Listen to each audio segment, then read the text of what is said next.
Hey guys, welcome back to another episode of Werner Farms. So today I'm going to show you guys all of my drone and GoPro gear that I use for all my videos and pictures. So real quick, I'll go over the cases that I use to store all my drone stuff.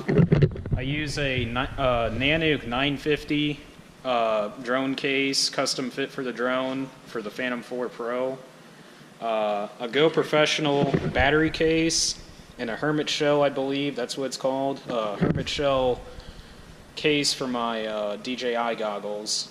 So the first thing we'll go over is the drone itself.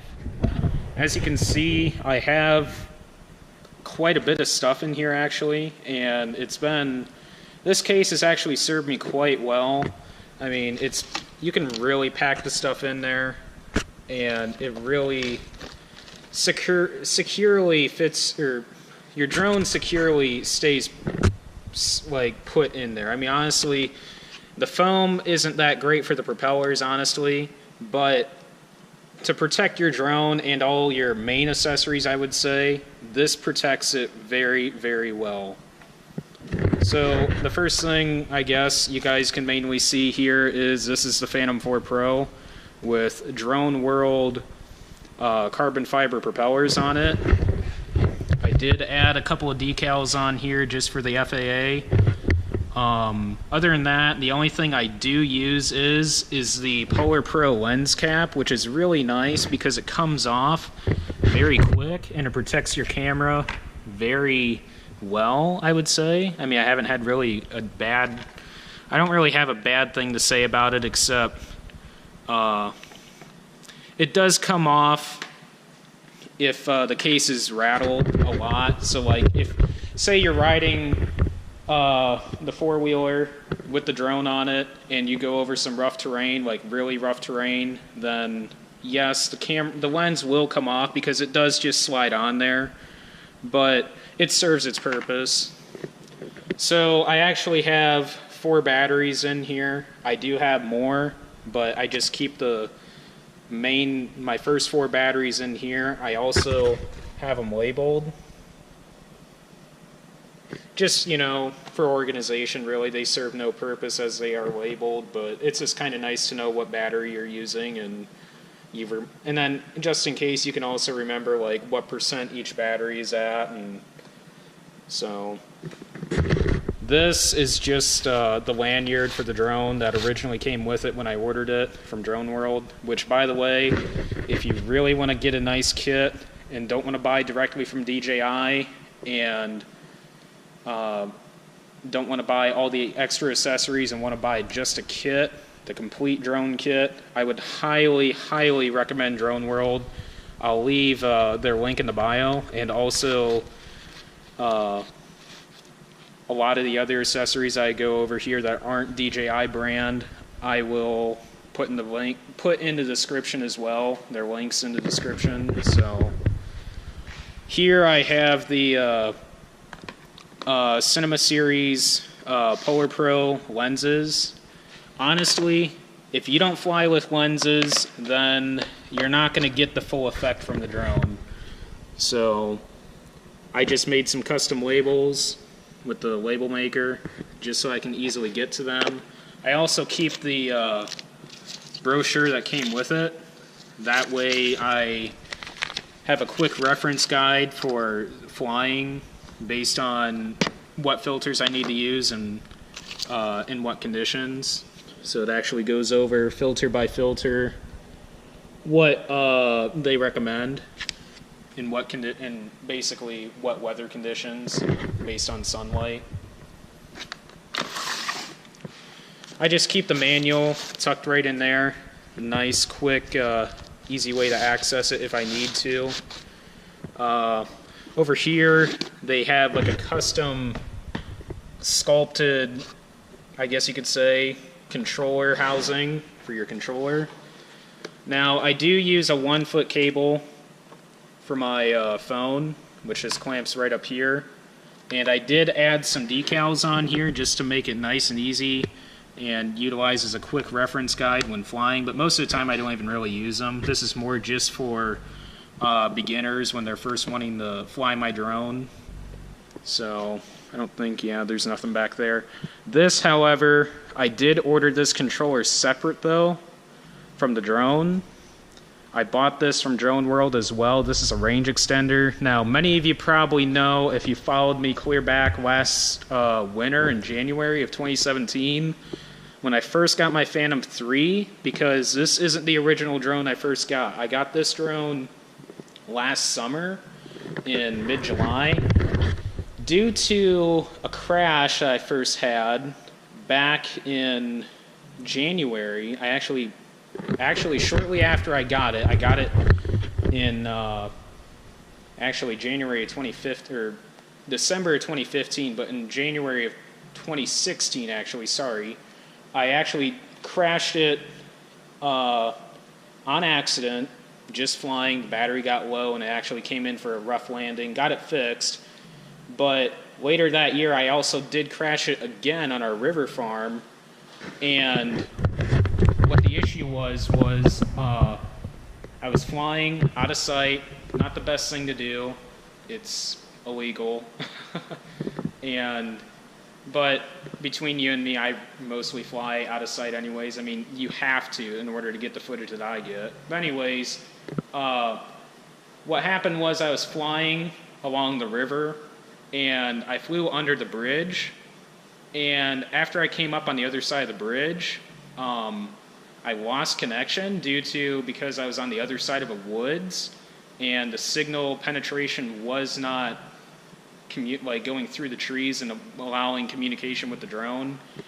And I have a feeling the drone kind of just drifted and hit a tree alongside the riverbank, and it fell in the river and it's gone. So it's probably down in Kankakee, Illinois, or maybe even in the Mississippi by now. But, you know, I didn't have DJI Care Refresh, so should I have? But, I mean, I don't know. I probably should have, but what the heck. So currently I have the Phantom 4 Pro, and with this controller, yes, I did get a different antenna on it, like I was talking about a little bit earlier. And honestly, this is the best I feel you can get for your controller for maximum distance and signal penetration. I did test it over at the river. It's better. I wouldn't say it's perfect, but it gets the job done. But I would not recommend flying long distances away from you on the other side of a tree line, where you have, like, say, a thick woods and you're flying on one side and you're standing on the other side of the woods. I would not recommend going, like, say, a mile. A half a mile would probably be the most I would recommend that for, though.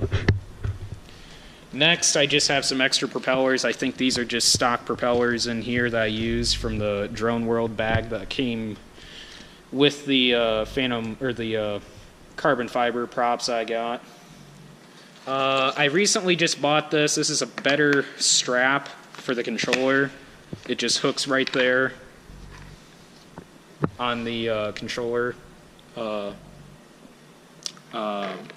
that's called, the phone clamp.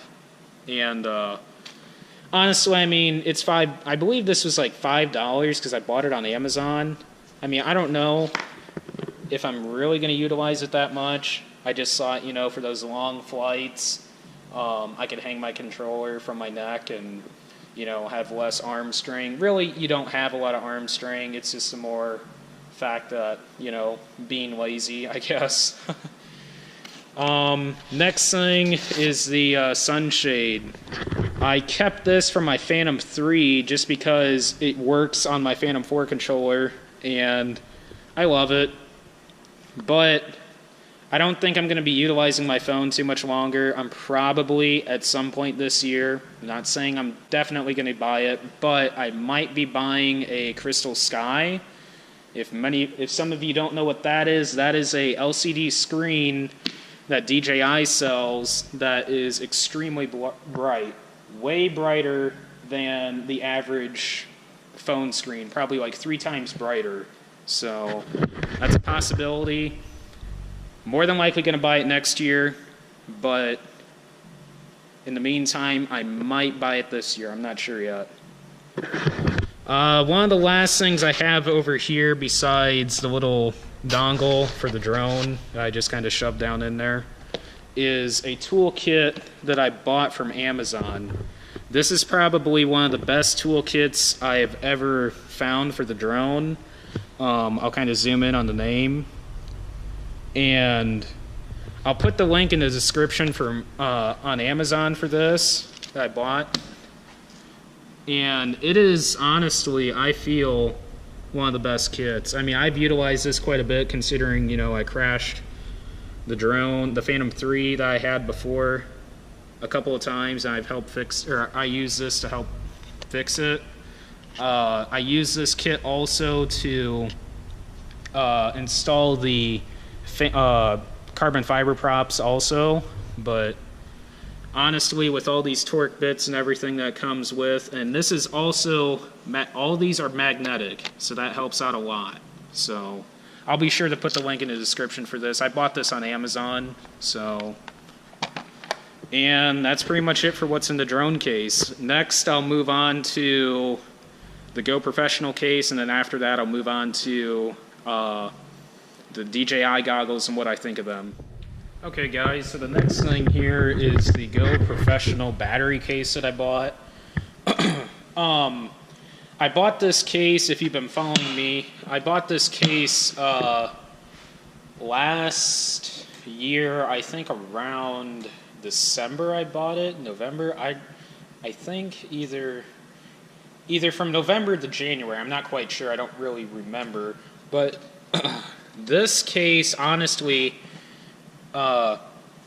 impressed me and didn't impress me. I mean, I love the fact that you can store 8 batteries. That's the best thing, which I have a total of 9 batteries.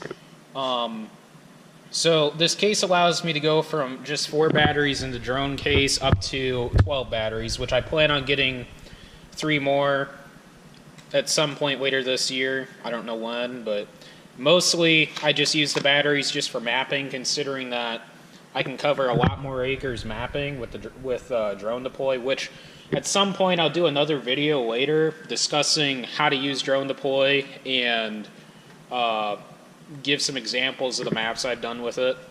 But what didn't impress me was that you were supposed to be able to fit the batteries, or the battery charger in there, along with the battery charger hub. So what I had to do was I had to chisel this out a little bit, which isn't a big deal, but it's just kind of frustrating that they said this would fit, and, well, it doesn't fit. So I had to end up chiseling that out, which isn't a big deal, but since it sets deep enough, I had to set a little piece of tape on there, that way I can get it out easier. But anyways, that's the battery case.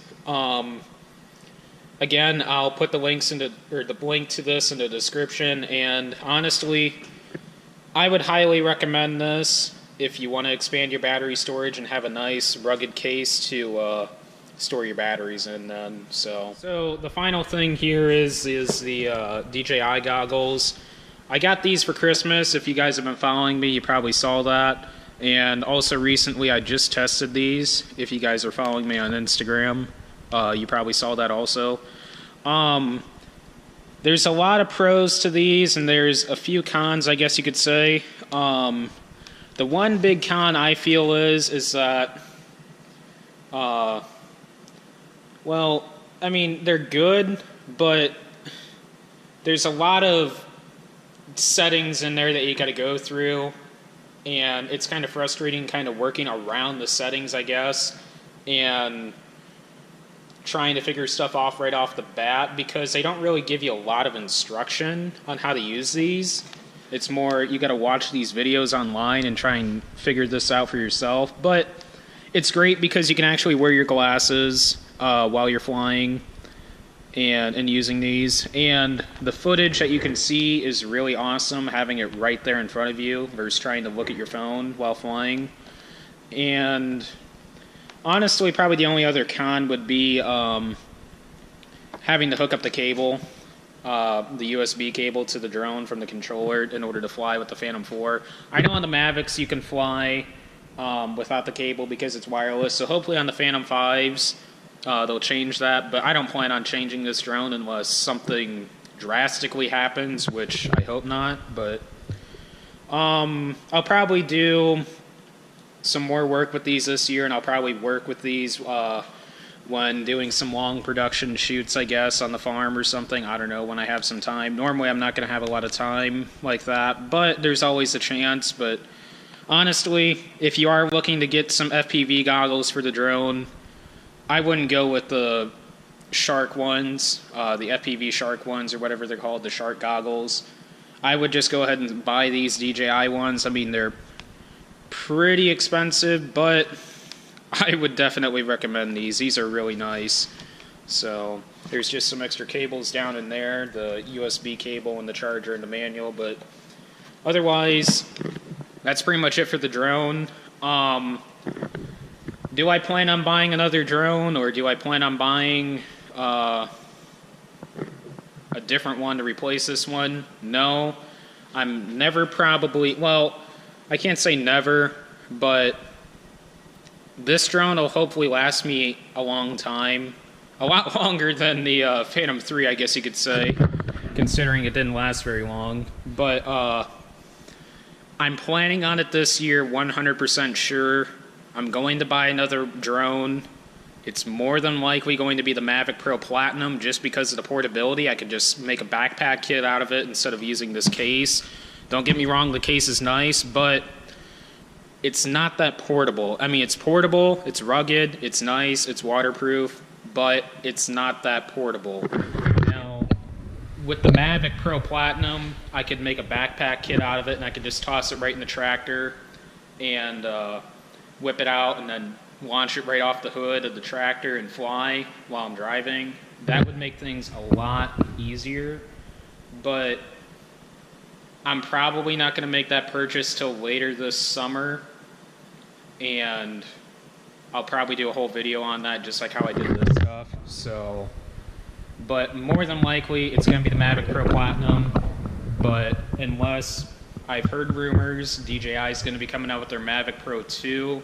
Now if that's better than the Platinum version, I might buy the Pro 2. I'm not sure. I guess I'd have to do some reviews on that and just see, but that all depends on mainly the price, because I've heard it's going to be about $1,300, but the Pro Platinum I heard is only going to be about $1,100, $1,200, so I mean, an extra $100, $200, I mean, could it be worth it? Maybe. I guess it all depends though, but I've heard maybe a 40-minute flight time, which this only gets a 30-minute flight time.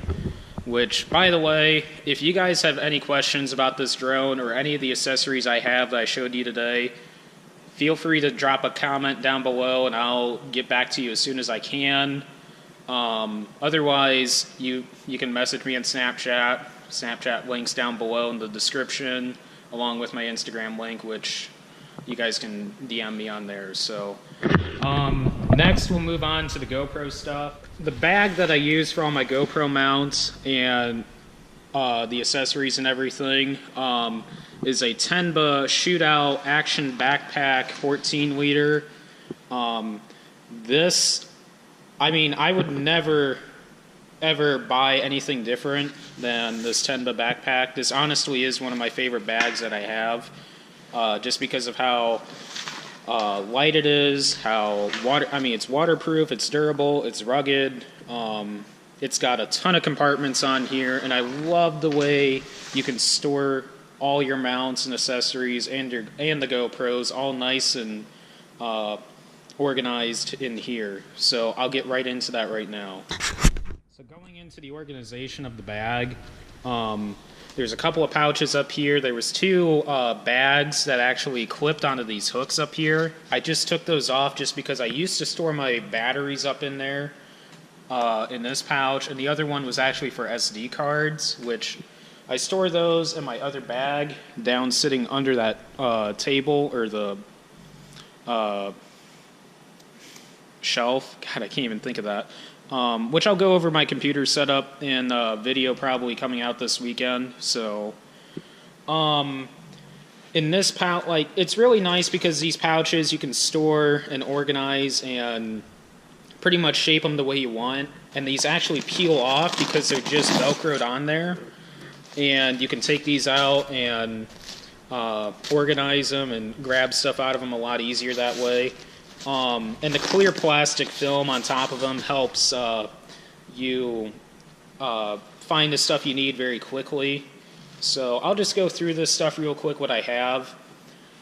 In here, I just keep my 2 GoPros, which I have a GoPro Hero 5 and a GoPro Hero 6, which later I'll explain the differences I feel between the GoPros and my thoughts on them. But anyways, also I keep my buckles in here and the screws, along with the screws for the suction cups, which I have 2 suction cups.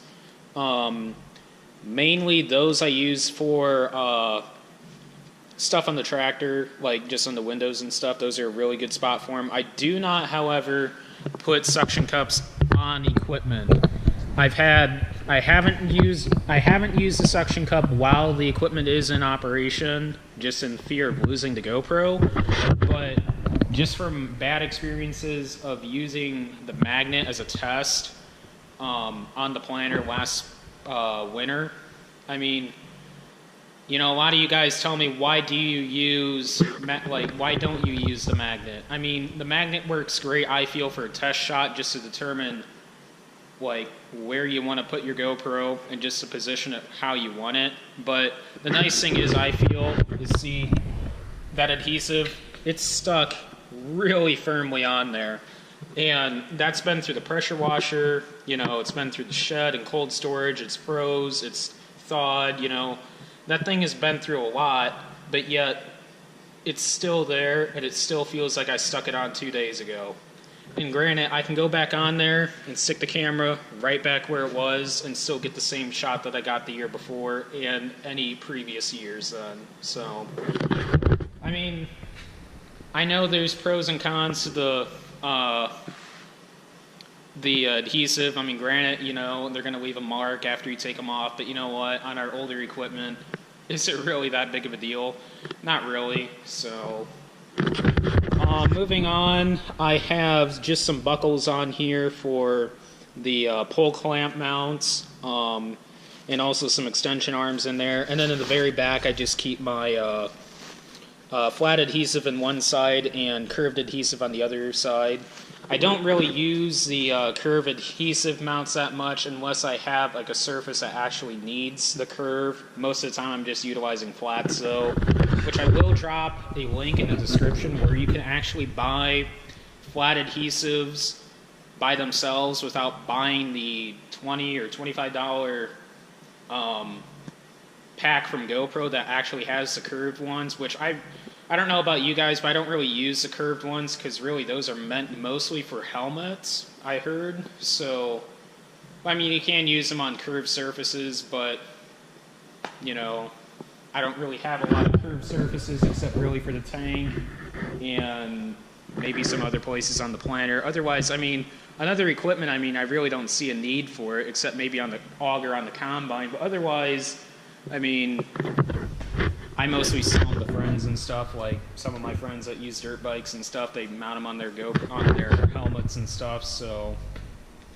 But I'll drop a link in the description for those, and a bunch of this other stuff along with the bag. So, moving on, this is where I just keep the decals and some instructions, and I'll show you guys what else I keep in the front then. So one last thing before I dive back into the rest of the GoPro stuff. I do use a ram mount X grip in the tractor. I mount my phone on this and utilize it as a screen mount for viewing the GoPro from my phone. If the phone is close enough to the GoPro that I can see exactly what the GoPro sees. I also use this, I mean, that's mainly what I use it for. I mean, I don't really know what else I really use this for. I mean, except for maybe mounting my phone in there and utilizing it as a better way to, I don't know, I guess you could say view social media feeds and stuff like that, or change music in the Bluetooth on the tractor on the 9400 when I'm using auto steer or something like that. Otherwise, I mean, it's a really nice mount, mount, and I don't really have a lot of bad things to say about this. I mean, it's expensive, but I feel it's worth it, you know. Like I say all the time to a lot of people I talk to about the stuff I buy, you know, granted, there could be some better stuff out there or cheaper stuff out there, but you know what? If you're going to buy quality, or if you want quality, you're going to have to pay for it. And I feel by spending the extra cash, you're getting what you pay for, and you know, it's gonna last longer in the long run. So I guess we'll go ahead and continue back with the GoPro stuff then.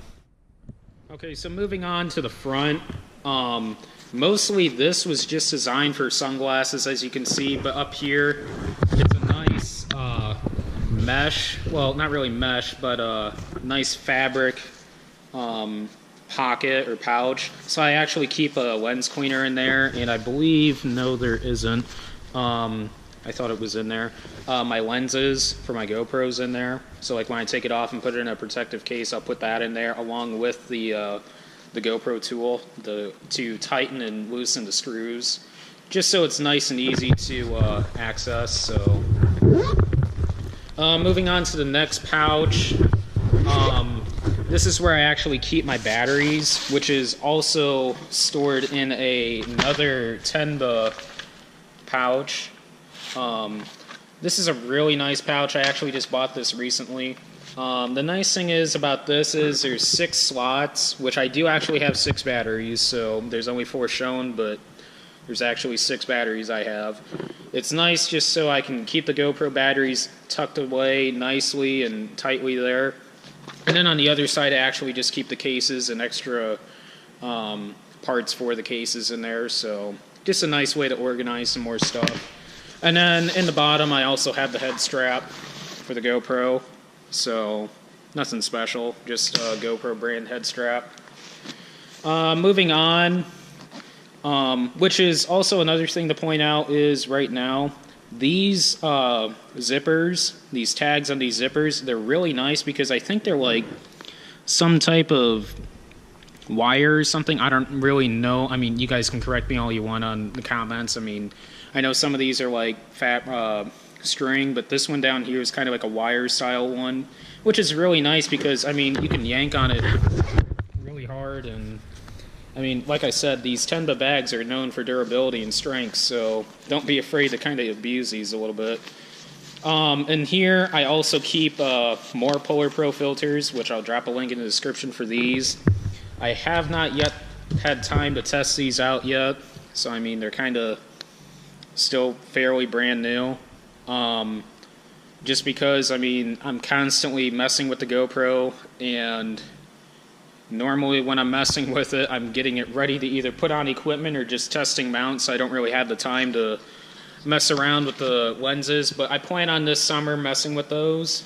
Then also, I bought a package of just aftermarket buckles just because I needed some more low-profile buckles. I bought these on Amazon. I think they're like, I know they're aftermarket, but they'll get the job done just considering, you know, their buckles. I mean, if one breaks, you know what? Oh well, I'll buy some more.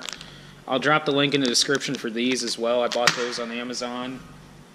I don't think I really, oh, well, I guess there's also this. This is a tarp, I guess you can say, a weather wrap, what they call it.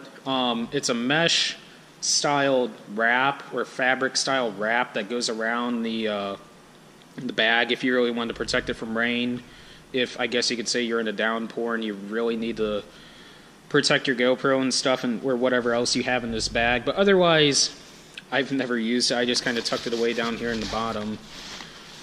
Moving on to the front pouches. This front pouch over here, I just keep some extra cables, like a car charger and stuff, and some extra charging cables in there. and also the GoPro remote, which I haven't really had much time to experiment with that. I know that would help me out a lot, especially turning on and off the GoPro while I'm sitting in the tractor while it's mounted on equipment and stuff, but I just haven't had the time to really mess with it.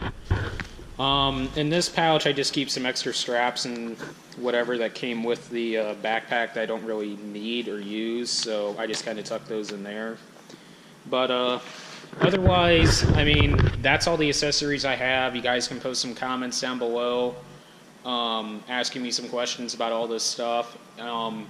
One other thing that I did leave out is the tripod. I'm actually currently using it right now as a handheld since it's a low-profile tripod. I'll drop the link in the description for that as well. It's from Polar Pro. It's a really nice tripod. I don't really have much to say about it. It's just really nice. I guess the other thing I could talk about is the GoPro Hero 5 versus the Hero 6. I know I had a few friends ask me about it. Personally, if I were to buy another GoPro, which I do plan on possibly buying one in the next couple years, just to add to help ease the use of, or ease the capture of footage, I guess you can say, would be another Hero 5. The Hero 6 I feel is a little overhyped. I mean, I know it was supposed to be the best GoPro out there to replace the Hero 5, but I would feel the Hero 6 is only good for if you really need to film in 60 frames per second. So otherwise, I mean, I would just spend the money on the Hero 3 or Hero 5, sorry. So otherwise, don't be afraid to ask me some questions about all this stuff. I will get the links in the description for all this stuff, and otherwise, don't forget to like, comment, and subscribe, and stay tuned for, I guess, probably the next vlog would be out Saturday, I would say, over the computer setup. So otherwise, don't forget to like, comment, and subscribe down below, and thanks for following or subscribing to Werner Farms.